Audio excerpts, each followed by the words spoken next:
बाबूजी की स्मृति को नमन करती हूँ और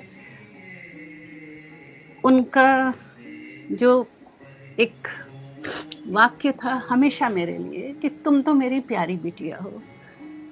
दरअसल कभी-कभी किसी बड़े के साथ होना, एक सघन समृद्ध वृक्ष के तले बैठकर सुस्ताने जैसी अनुभूति देता है। बिल्कुल, बरगद के बिल्कुल। नीचे आप बैठे हैं, घनी छाया। तो उनका स्नेह आशीष छतनार वृक्ष की छाँव जैसा ही था। यह मेरी पहली अनुभूति अ, जो उनका जो पूरा व्यक्तित्व था, तो अपने आभा मंडल में सबको समेट लेने का उनका स्वभाव, जो कुछ भी था, मुझे लगता है मैं साहित्य अकादमी में जब भी उनसे मिली, वो भीतर कहीं बसते चले गए थे और उनके घर जाने का जो मन बना, उसके पहले मैंने उनको बहुत पढ़ा था।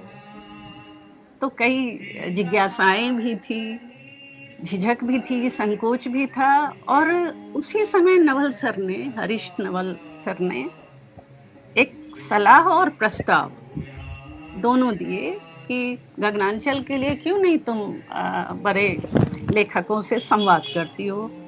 क्योंकि वो उस समय गगनांचल के संपादक थे। मैंने कहा ठीक है, लेकिन जो एक झिझक, एक संकोच थी कि मुझसे 2 पीढ़ी से अधिक बड़े, इतने बड़े व्यक्तित्व और सीधे उनके घर पर जाना। ख़ैर फ़ोन पर बात हुई और आज भी मुझे उनसे वह पहली मुलाकात मेरे आँखों के सामने है कि उनके व्यक्तित्व के आलोक में जो स्निग्धता थी, जो शीतलता थी, जो आर्द्रता थी, ऐसा लगता था जैसे आप स्नो शावर में खड़े हों, एकदम हल्की बर्फीली फुहार। मेरी दृष्टि पूरे कमरे में घूम गई, कोई बनावटीपन नहीं, किताबों से भरे कबर्ड। अवधेश भैया आप तो गए हुए हैं उस घर पर, तो जी। और एक सामने वाले कबर्ड पे नज़र गई तो नज़र टिक गई। 209 शोध कार्य मुस्कुरा रहे थे, अब तो लगभग 300 हैं, जो जहाँ तक मेरी जानकारी है प्रेमचंद के बराबर नहीं, कुछ कम हैं, कुछ कम अनुमानित है। तो ये थे हमारे बाबूजी।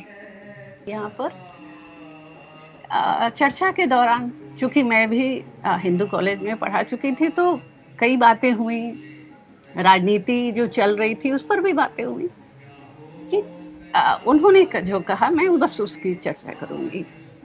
जी, जी। छात्रों को सही शिक्षा और सही दिशा में बढ़ने की प्रेरणा देना प्रत्येक प्राध्यापक का दायित्व है। अब मेरे सामने सिर्फ एक रचनाकार नहीं थे, एक प्राध्यापक नहीं थे, मेरे सामने एक मार्गदर्शक थे, एक अभिभावक थे। फिर कविता पे बात चलने लगी।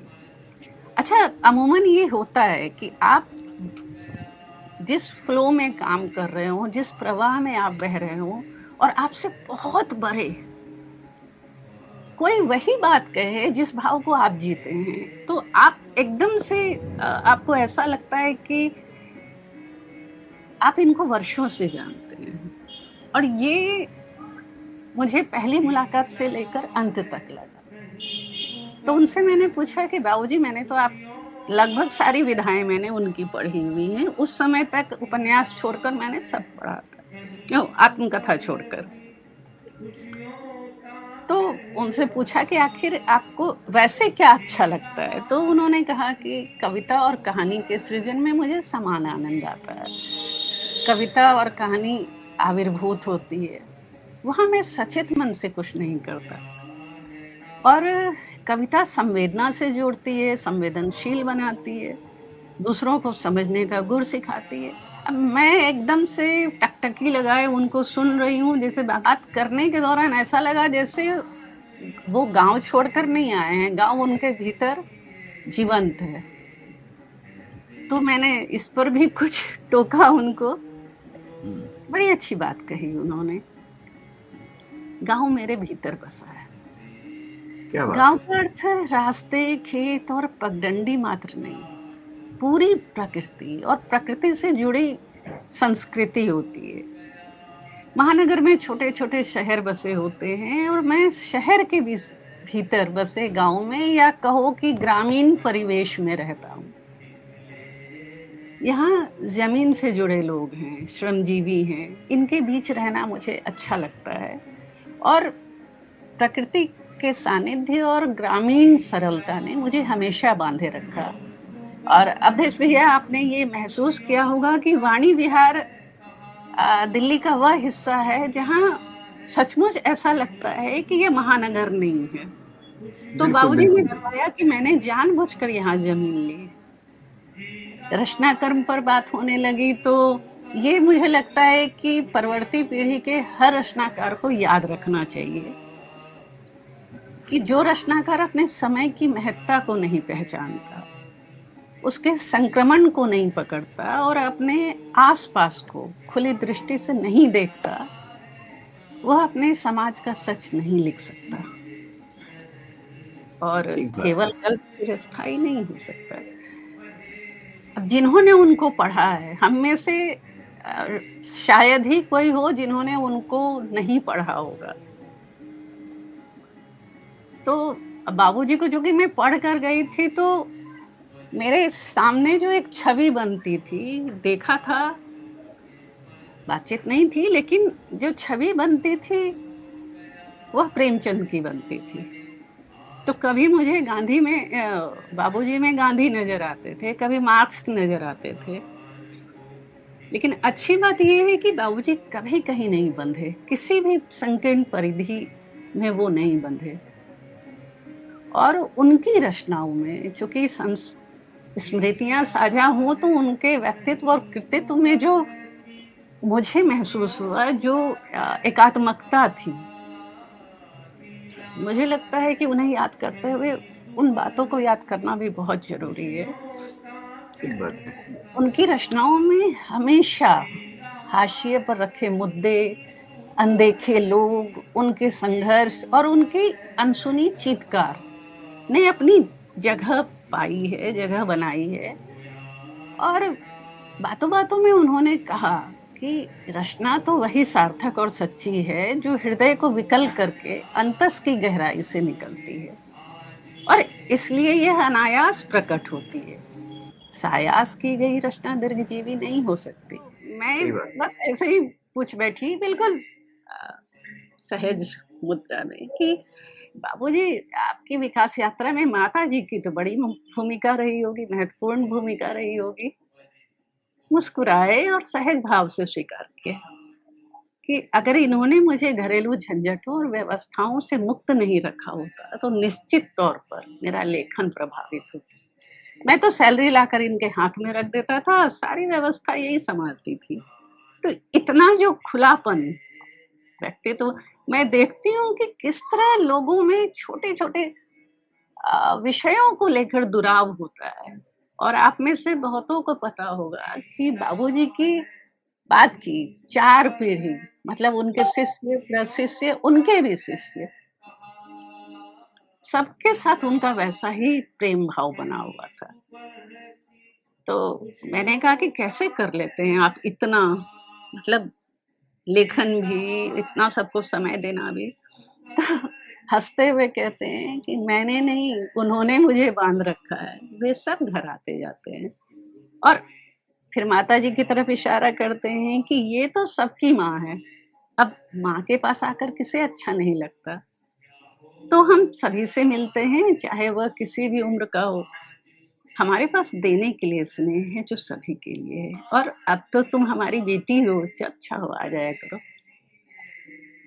उस दिन से जो पिता-पुत्री का रिश्ता बना, वो दिनों-दिन समृद्ध होता गया और ये जब तक मैं जीवित हूँ, वो समृद्ध ही रहेगा।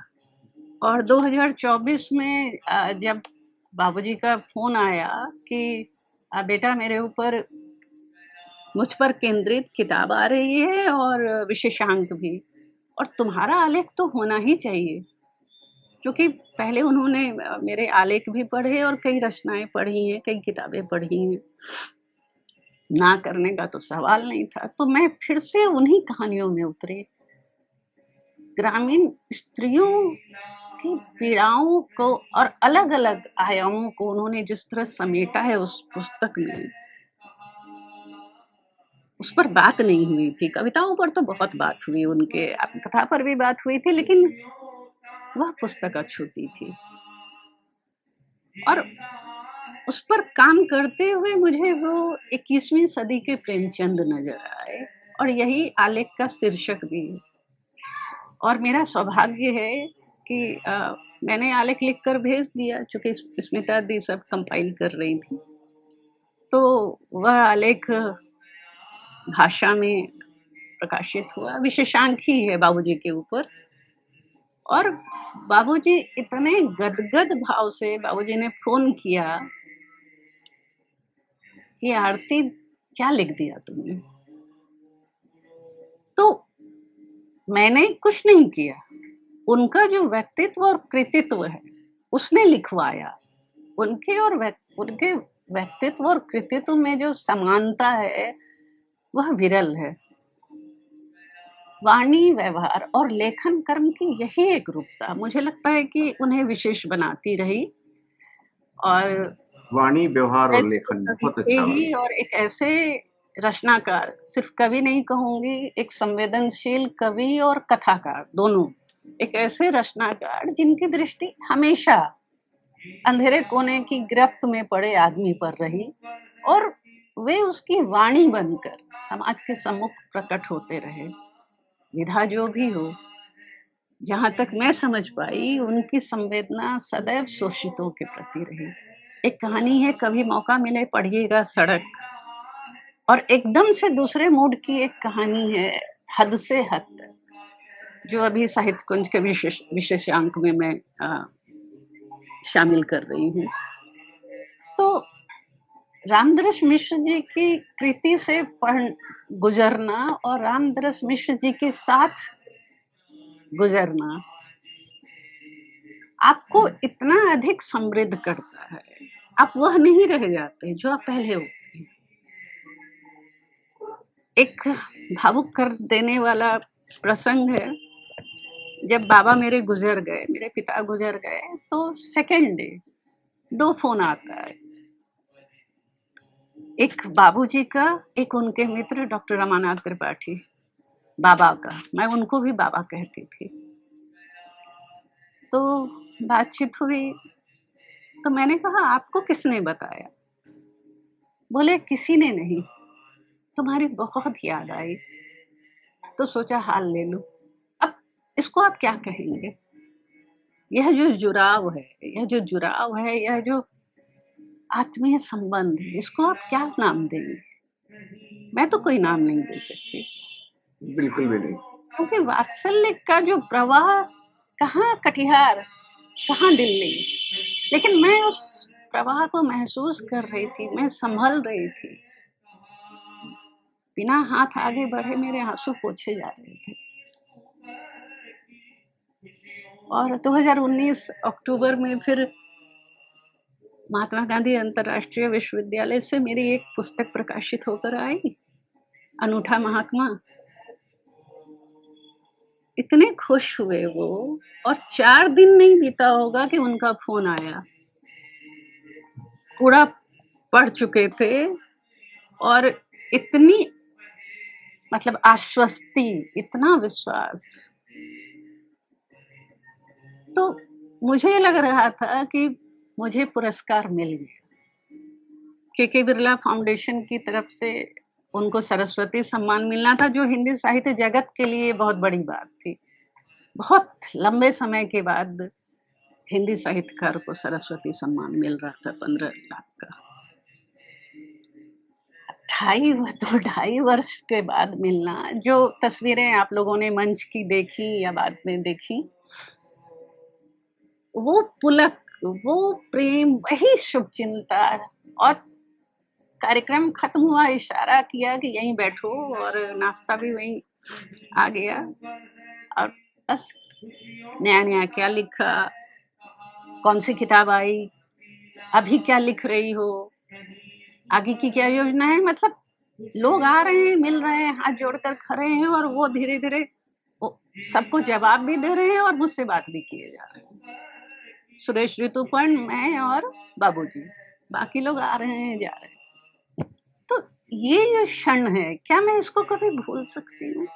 और संयोग बिल्कुल, ऐसा था कि जब मैं और बाबूजी मिल रहे थे, उस समय किसी ने वो तस्वीर मेरे कहने पर क्लिक नहीं की गई, वो किसी ने क्लिक कर ली और मुझे बाद में भेजी, जो आज मेरे लिए पूंजी हो गई। मैं फिर कहूँगी कि शशांक भाई साहब और स्मिता दी ने जो किया, वो हमारी सोच से अभी ऊपर है। जितना 1 साल उन्होंने पूरी योजना बनाई और उनको यह तोहफ़ा दिया कि वैसा वेबसाइट अभी तक नहीं बना। अगर आपको अवसर लगे तो ज़रूर रामदरस मिश्र जी की वेबसाइट पर जाइए। अनूठा,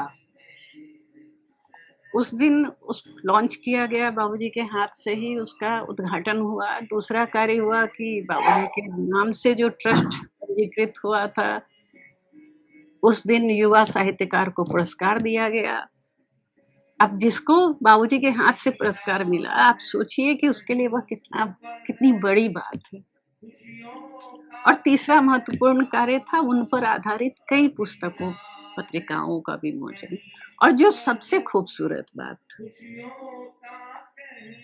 वह थी कार्यक्रम का शुभारंभ हमारी परंपरा के हिसाब से तिलक लगाकर, वटुकगण के द्वारा संस्कृत मंत्रोच्चारण के साथ, पोती के द्वारा सरस्वती वंदना करके, और अंत समापन कैसे हो रहा है? तो ग्रंथ की तरह केक, एक तरफ बधाई संदेश, दूसरी तरफ बाबूजी की पूरी गजल,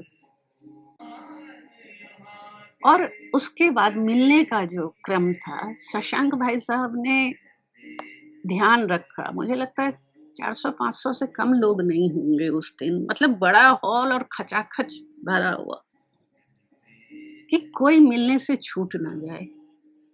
और फिर 2025 में हमारी मुलाकात हुई, छोटी मुलाकात मेले में। मेरी किताब आई हुई थी, नई किताब पुस्तक मेले में, वह भेंट दी, लेकिन बहुत बात नहीं हो पाई। और बाबूजी थोड़े अस्वस्थ भी थे, तो व्हीलचेयर से वो पूरा मतलब कई एक स्टॉल पे गए हैं, प्रकाशक को आशीर्वाद दिया उन्होंने।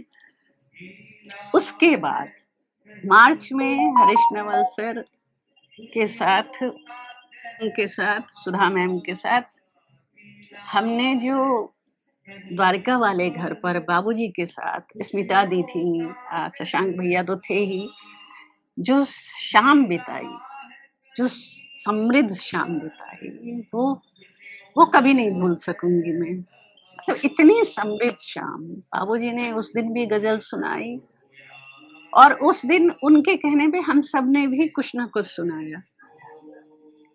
तो वो एक समा बन गया था और बहुत बहुत आनंद आया। लेखक तो कभी नहीं मरता, अगर उसकी कलम सच्ची है, तो लेखक के रूप में तो वो अमर रहेंगे ही। पिता के रूप में भी मुझे लगता है कि वो अपनी सघन छाया बनाए हुए हैं। पिता के रूप में भी मुझे लगता है कि वो अपनी सघन छाया बनाए हुए हैं।